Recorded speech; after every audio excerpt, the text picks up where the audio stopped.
The girl in the desert. The desert was quiet that morning. Too quiet. Eli McGraw rode slow, his bay mare kicking up little clouds of dust along the dry wash. The sun had just crawled over the red cliffs to the east, painting everything in that gold light that made even the cactus look alive.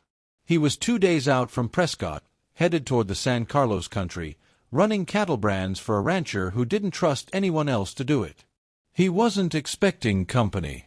Eli had been a soldier once, a Texas boy who'd seen too much of the Apache wars to believe they were ever clean. He'd left the army with a bad scar on his shoulder and a worse one on his conscience. Out here, under the wide sky, a man could at least breathe again. He'd stopped at a trickle of a creek to water his horse when he saw the tracks, small feet, bare, light as a deer's and fresh. He squatted down, brushing his gloved fingers over the sand. A child's trail, no more than an hour old. And alone. He looked up toward the mesquite line, eyes narrowing. The land around was harsh, thorns, stone, and heat. Nothing but trouble for a little one out here.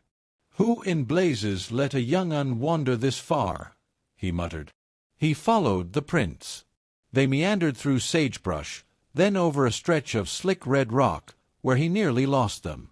A bit farther on, he saw a scrap of cloth fluttering from a cholla branch, faded calico, torn at the edge. He pocketed it and pressed on. The trail ended in a shallow arroyo. There, half hidden by a fallen log, was a girl, maybe 7 or 8 years old, her dark hair tangled, her small hands clutching a stick like it might keep her safe. She didn't move when Eli stepped closer. Her eyes, wide, black, wary, fixed on him. Apache eyes. "Easy now," he said softly, slipping the reins over his arm. "Ain't here to hurt you, little miss." No answer. Just the whisper of the wind and the dry rustle of mesquite leaves. He crouched low, showing his empty hands. The girl watched him like a cornered wild thing. Her lips were cracked, her dress torn, and one ankle looked swollen. She'd been out here too long. "You thirsty?" he asked. He uncorked his canteen and set it in the sand, sliding it toward her. After a long moment, she snatched it and drank, careful, desperate. When she looked up again, some of the fear in her eyes had turned to confusion. "What's your name?" he asked. No answer. He pointed to himself. "Eli," then gestured toward her. She hesitated, then whispered something, barely a breath. "Tayan. Tayan." He repeated it gently. "That's a fine name." He gave her time, sitting quiet, letting her see he meant no harm. After a while, she let him check her ankle, sprained, but not broken. He wrapped it with a strip torn from his undershirt. "Best get you somewhere safe," he said. "Ain't no place for a girl out here." When he reached for her, she flinched, then froze, staring past him toward the horizon. Eli turned. A dust plume was rising in the distance. Riders, maybe 3 or 4. He felt a twist of instinct. "You run off from someone, Tayan?" Her silence told him enough. "All right then," he said, swinging her up into the saddle. "We're movin'." He rode hard for the ridge, keeping to the rocks and shadows. The riders behind, whether bandits or bounty men, didn't matter yet. What mattered was getting clear. By sundown, he'd found an old line shack near a dry spring. He got a small fire going, cooked beans and jerky, and watched Tayan eat like she hadn't seen food in days. When the stars came out, she finally spoke more than a word. "They took my mother," she said softly in halting English. Eli looked up. "Who did?" She stared at the flames. "White men. 2 days' ride east." He felt that old heaviness in his chest, the kind that came when justice was too far away and the world too cruel. "Your mama, she alive, you think?" he asked gently. Tayan nodded. "They need her. She heal people. She make medicine." So her mother was a healer. Probably a widow, living between worlds, too Apache for the settlers, too near the settlements for her own kin to trust. He'd met women like that before. Eli sat back, gazing into the fire. "Then we'll find her." The girl blinked. "You help us." He nodded. "Reckon I owe a few debts to your people. And I don't cotton to anyone talking, a woman against her will." She stared at him a long moment, as if measuring the truth of his words. Then she curled up near the fire, exhaustion claiming her. Eli kept watch long after she slept, his rifle laid across his knees. Somewhere out in the dark, a coyote howled. He looked down at the girl, her small face streaked with dirt and tears, and felt something stir inside him, something he hadn't let himself feel in years. Responsibility, hope, and maybe a chance to set something right. The next morning.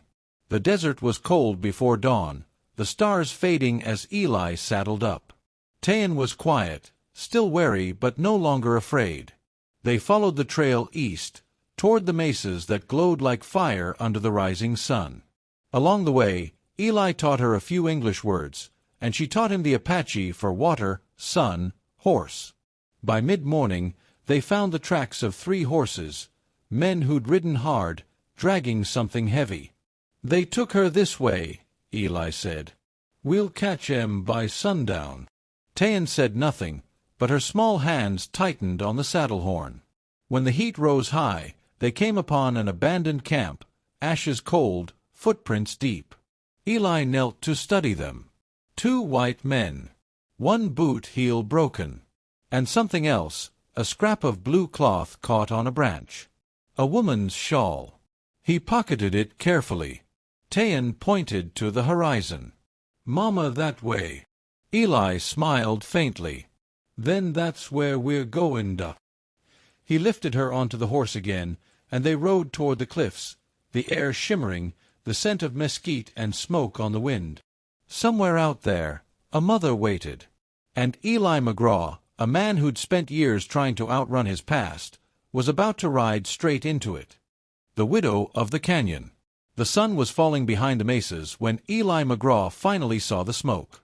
Not the kind that rose gentle from a campfire. This was sharp, gray, and mean. He reined in the mare, scanning the red cliffs ahead. Tayan clutched his arm. "Mama," she whispered. He nodded once. "We'll find her, darlin'. But you stay close now." They rode down into a narrow canyon, its walls burning gold in the sunset. At the far end stood a small encampment, 2 white men, rough-looking, their horses tied nearby. Between them was a woman, her wrists bound, sitting straight-backed despite the ropes. Her long black hair caught the light like a ribbon of night, and even from that distance, Eli could see the defiance in her face. He knew right then, this wasn't any ordinary woman. He slid off his horse, checked his rifle, and turned to Tayan. "You stay here. No matter what happens, don't move." She nodded, eyes wide with fear and trust. Eli crept through the rocks until he was close enough to hear the men talking. "Said she knew where the gold trail ran," one man was saying. "Figure we can make her show us." The other laughed. "She ain't talkin'." "Maybe I'll make her." Eli's jaw clenched. He stepped out before he thought twice. "Think you boys lost something," he said, voice low and steady. Both men spun, hands going for their guns, but Eli was faster. 2 shots cracked through the canyon, echoing like thunder. When the dust settled, both men lay still. The woman hadn't moved. She just stared at him, proud, unflinching. Eli lowered his rifle. "You all right, ma'am?" Her eyes flicked from the bodies to him. "Who are you?" she asked, her English tinted with the soft cadence of her people. "Name's Eli McGraw. Found your girl out wanderin'. She's safe." At that, her composure cracked. "Tayan." Eli turned and whistled low. The girl came running, calling out, "Mama!" Her small feet kicked up red dust as she threw herself into her mother's arms. The woman caught her, holding tight, whispering in Apache, her voice trembling with relief. Eli turned away, giving them a moment. The sight hit him harder than he expected, like something deep inside had shifted. When she finally looked back at him, her eyes glistened. "You saved her," she said. "You saved us." He tipped his hat. "Just did what was right, ma'am." She stood then, tall and graceful despite the dirt and rope burns on her wrists. "I am Nalin," she said. "My husband was of the Chiricahua. He is gone many seasons now." "Sorry for your loss," Eli said softly. Nalin nodded once. "Men like those," she gestured toward the fallen outlaws, "took what they wished. They came for me because I would not give them the herbs I make. They think everything can be bought or stolen." Eli studied her face, the strength in it, the quiet fire. "You got somewhere safe to go?" She looked toward the canyon rim. "My people have moved north. I was alone until they took me."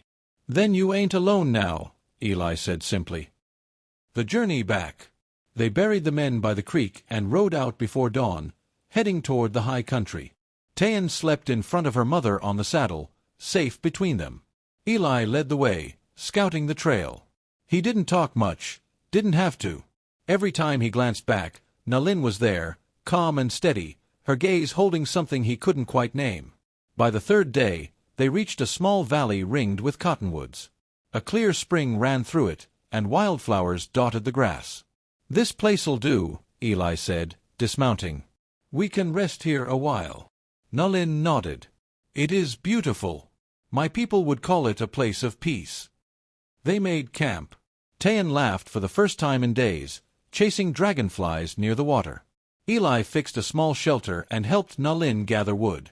When the night came, the air turned cool, and they sat by the fire. Nalin brewed tea from desert herbs, the scent of sage and sweetgrass filling the air. Eli watched her hands move, graceful, sure, capable. "You really a healer?" he asked. She smiled faintly. "My mother taught me before the soldiers came. We heal the body, but also the heart." She looked up at him. "You carry pain, Eli McGraw. I can see it in your eyes." He shifted uneasily. "Ain't much worth talkin' about." "Then it is the kind that hurts deepest," she said softly. He looked into the fire. "I done things I ain't proud of. Fought in a war that broke more than it mended. Been runnin' ever since." She reached out, her fingers brushing his hand, light, like a feather on water. "You stopped running when you helped my daughter." Their eyes met in the firelight. Something unspoken passed between them, something fragile and new. Tayan had fallen asleep wrapped in a blanket nearby. The night was still, save for the sound of crickets and the soft rush of the spring. Eli cleared his throat.